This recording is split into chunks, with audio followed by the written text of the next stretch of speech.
పాడి పంటల ఛానల్ని వీక్షిస్తున్నటువంటి రైతు సోదరులకు స్వాగతం అండి. నా పేరు డాక్టర్ కె ఫణికుమార్. నేను ప్రధాన శాస్త్రవేత్త మరియు ఏరువాక కేంద్రం కోఆర్డినేటర్గా పనిచేస్తున్నాను.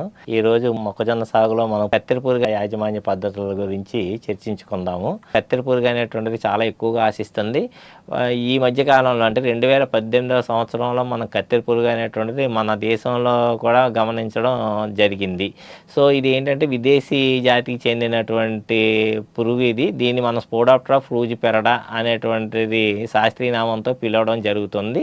ఇది ఎక్కువగా మనం దీన్ని గుంపులుగా మూవ్ అవుతూ ఉంటుంది కాబట్టి దీన్ని ఆర్మీ వామ్ అంటాము. అది ఫాల్ సీజన్లో కనిపిస్తుంది కాబట్టి ఫాల్ ఆర్మీ వామ్ అని చెప్పడం జరిగింది. దీన్నే మన తెలుగులో కత్తెర పురుగుగా నామకరణం చేయడం జరిగింది.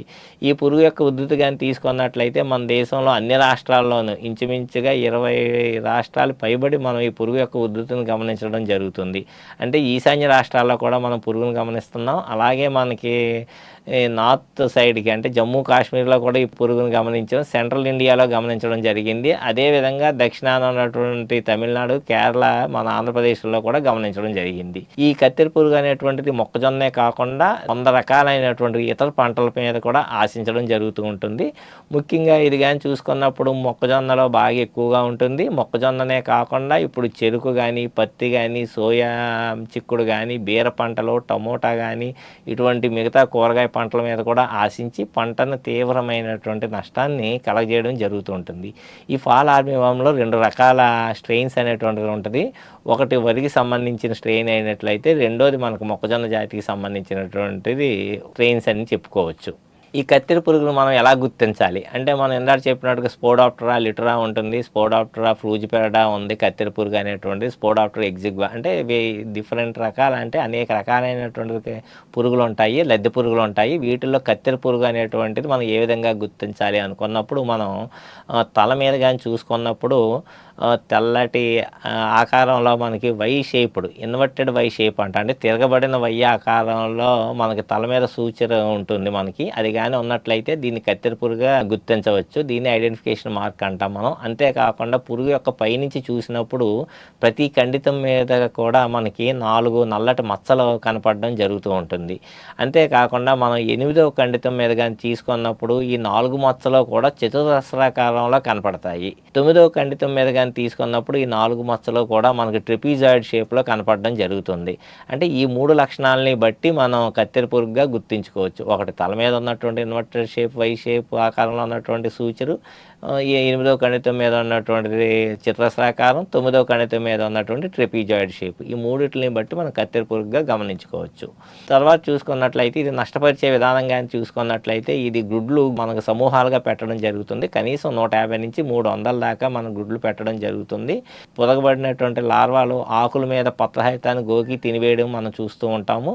ఇలాగ చూసినప్పుడు మనకి 2-3 దశల్లో ఉన్నటువంటి లార్వాలు రంధ్రాలు చేసుకుని మువ్వలోనికి వెళ్ళి ఈ మువ్వలోని ఆకును తినివేయడం వల్ల మనకు మువ్వ విచ్చుకున్న తర్వాత వరుస రంధ్రాలు కనపడతాయి. తర్వాత ఎదిగినటువంటి పురుగులు బాగా విపరీతంగా తినివేయడం వల్ల ఈ రంధ్రాలు నిడివి పెద్దదయ్యిపోయి ర్యాగడ్ హోల్స్ కింద అంటే ఇష్టం వచ్చిన హోల్స్ కింద మనకు కనపడడం జరుగుతూ ఉంటాయి. ఈ విధంగా విపరీతంగా తినివేయడం వల్ల మొక్కలు గొడ్డు మొక్కలుగా తయారవుతాయి. ఎదుగుదల అనేటువంటిది కనిపించదు. కొన్ని మొక్కల్లో చూసుకున్నట్లయితే పూత కూడా ఏర్పడకుండా ఉంటుందన్నమాట.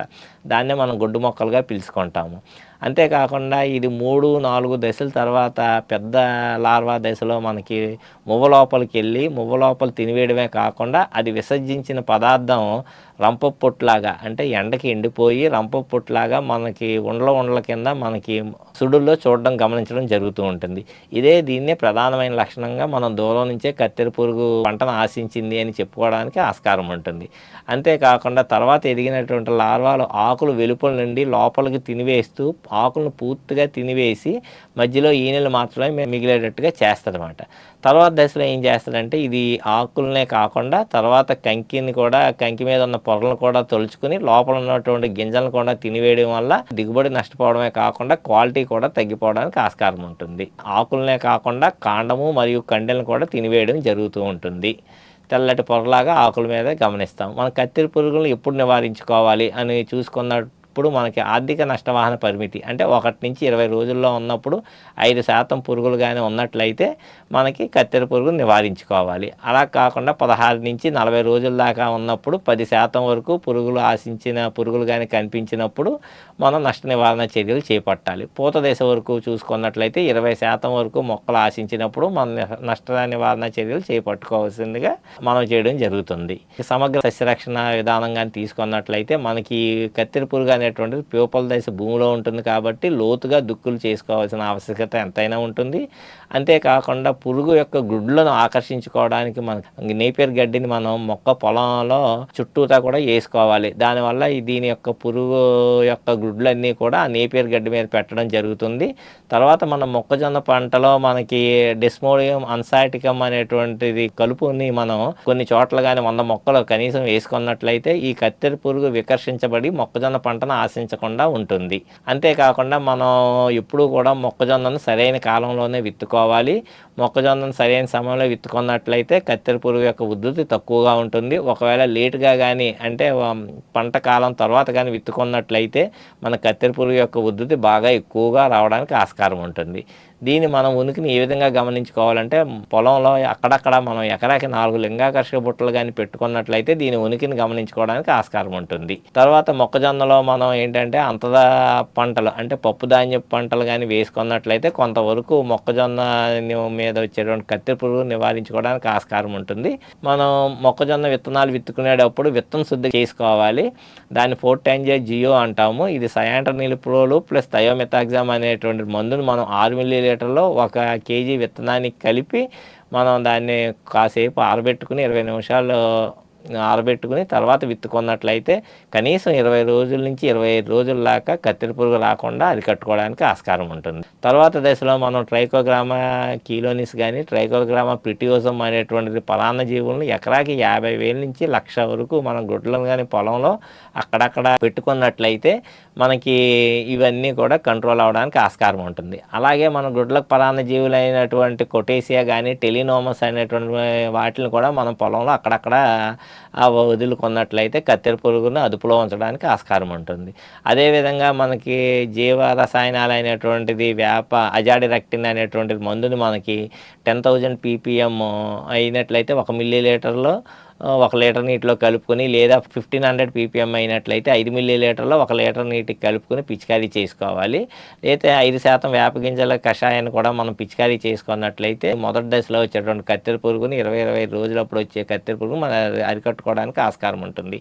తర్వాత దశలో మనకు కానీ చూసుకున్నట్లయితే నోమోరియా రిలే కానీ బెవేరియా బ్యాసియానా కానీ ఇవన్నీ కూడా 5 గ్రాములు 1 లీటర్ నీటికి కలుపుకొని పిచికారీ చేసుకున్నట్లయితే కొంతవరకు మనకు కత్తెర పురుగును తగ్గించుకోవడానికి ఆస్కారం ఉంటుంది.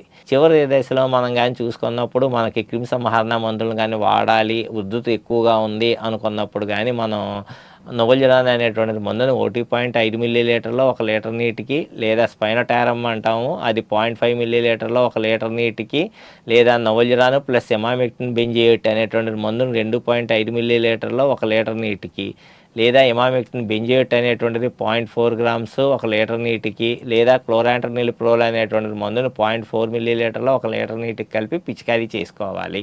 అంతేకాకుండా మనకి ఇందాక చెప్పినట్లుగా ఇది 3వ దశ దాటాక లోపలికి వెళ్ళి మువ్వ లోపలికి వెళ్ళి తినివేయడం జరుగుతుంది. మనం పైన పిచికారీ చేసినప్పటికీ కూడా ఆ పురుగు లోపల దాగి ఉండడం వల్ల మనం దాన్ని సమర్థవంతంగా నివారించుకోలేము. ఇటువంటి పరిస్థితుల్లో మనం విషపు ఎరను తయారు చేసుకుని మువ్వ సుడుల్లో కానీ వేసుకున్నట్లయితే మనకి కత్తెర పురుగుని 90% మనం సమర్థవంతంగా అరికట్టుకోవడానికి ఆస్కారం ఉంటుంది. ఈ విషపు ఎర తయారు చేసే విధానంగా చూసుకున్నప్పుడు మనం 10 కేజీల తవుడు 2 కేజీలు బెల్లం 2 లీటర్ల నీరు కలుపుకొని మనం చేసుకుని తర్వాత 1 రోజు నిల్వ ఉంచుకొని ఆ పులిసినాక మనం ఈ కెమికల్స్ అంటే మనకి క్లోరాంట్రనిలిప్రోల్ అయితే 0.4 మిల్లీ లీటర్లో అంటే మొత్తం మీద ఎకరాకి మనం 80 మిల్లీ లీటర్లో కలుపుకోవాలి లేదా 100 గ్రాములు థయోడీ కార్బోని పైన చెప్పినటువంటి మిశ్రమాన్ని కలుపుకొని మనం సుడుల్లో కానీ మువ్వల్లో కానీ వేసుకోవాలి.